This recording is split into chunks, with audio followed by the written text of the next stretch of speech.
किसी भी सूरत जो मेरा तजर्बा है बुद्धि पेचस पेशेंट का मैं अज तक बीपी लो नहीं देखी लैवल ही रहता है, जबकि इस हाल वाले का या दस्त वाले का ऑटोमेटिकली तौर पर बीपी सब तो पहले गिर जाता है। थोड़ी जी की तफसील का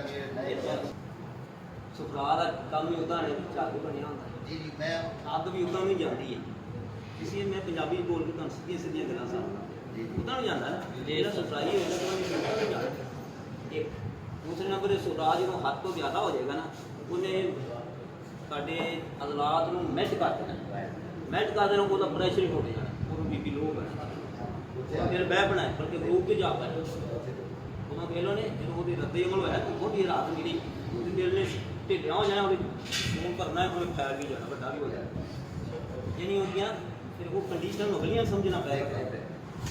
इस तरह।